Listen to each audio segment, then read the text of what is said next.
একাত্তর মুক্তিযুদ্ধের বিষয়ে তারেক রহমানকে বিশ্বাস করলে অনেক বড় একটা বাস খাইতে হবে। আমার দরকার সাবধান করে, আমি সাবধান কইরা যাব, এরপর যাওয়াই হবে। আপনারা দেখছেন যে ডেভিল ইউনূসের রাইখা যাওয়া যে পাকপন্থী ইতিহাস, সেইভাবেই কিন্তু তারেক রহমান হাঁটতেছে, একেবারে ওইভাবে, একবার পুঙ্খানুপুঙ্খ এখন মধ্যে দেখেন। সাম্প্রতিক সময় দেখেন আপনার 15ই আগস্ট সহ সংবিধান দিবস, 7ই মাসের ঐতিহাসিক দিবস তারেক রহমান বাদ দিয়ে দিছে।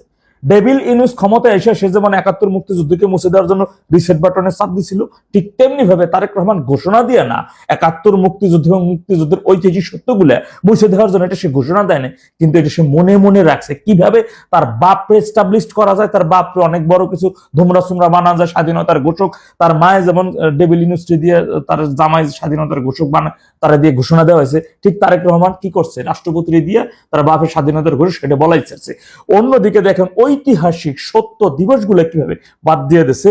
একটু পরে শোনাই যে অন্তর্বর্তী ইউনূস সরকার 7ই মার্চ, 17ই মার্চ বঙ্গবন্ধুর 7ই মার্চ সহ বুঝছেন বঙ্গবন্ধু শেখ মুজিবুর রহমানের জন্মদিবস ও জাতীয় শিশু দিবস, 5 আগস্ট শেখ হাসিনার ভাই শহীদ ক্যাপ্টেন শেখ কামালের জন্মবার্ষিকী, 8 আগস্ট শেখ হাসিনার মা বঙ্গমাতা বেগম ফজিলাতুন্নেসা মুজিবের জন্মবার্ষিকী, 15 আগস্ট বঙ্গবন্ধুর মৃত্যুবার্ষিকী ও জাতীয় শোক দিবস, 8 অক্টোবর শেখ রাসেল দিবস, 4 নভেম্বর সংবিধান দিবস এবং 12ই ডিসেম্বর স্মার্ট বাংলাদেশ দিবস বাতিল করছিল ডেভিল ইউনূস। আর সেই দিবসগুলোই তারেক রহমান বাতিলে রাখছে, সেগুলো সে বাতিল করে দিয়েছে সবগুলো দিবস। 7ই মার্চ ঐতিহাসিক এই ভাষণ দিবসটা কিভাবে বাদ দেন?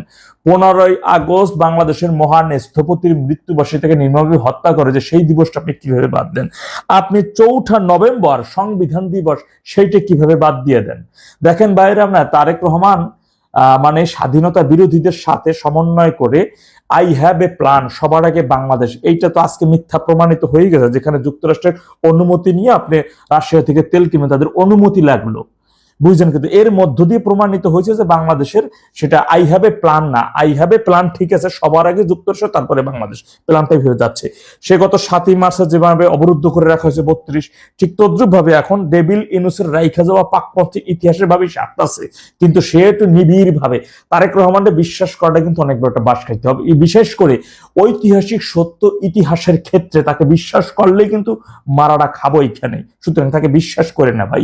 এইখানে সে যেভাবে যে কোনো মূল্যই হোক না কেন, সে স্বাধীনতার ঐতিহাসিক সত্যগুলো বিকৃত করার প্রয়াস নিয়ে সে নিবিড়ভাবে কাজ করতেছে। তা না হলে সে কিভাবে আপনি 7ই মার্চ, 15ই আগস্ট এবং জাতীয় আমাদের সংবিধান দিবস 4 নভেম্বর, যখন 72-এর সংবিধান প্রণয়ন হয় যে 4 নভেম্বরের, এইটা সে কিভাবে বাদ দিয়ে দেয়? এই বাদ দেওয়ার মধ্যে এখনো পর্যন্ত যদি সেই টনক না হয়, সেক্ষেত্রে আমাদের এই বিষয়গুলো চোখ কান খোলা রাখা উচিত এবং প্রত্যেকটা বিষয় প্রতিবাদ জানানো উচিত। আমি আমার জায়গা থেকে এই বিষয়ে জোরালো প্রতিবাদ জানাচ্ছি। অনতি বিলম্বে জাতীয় পর্যায়ভাবে, রাষ্ট্রীয়ভাবে এই দিবসগুলো পালনের জন্য দাবি জানাচ্ছি, যদিও জানি যে এইখানে দাবি জানাই কোনো লাভ হবে না।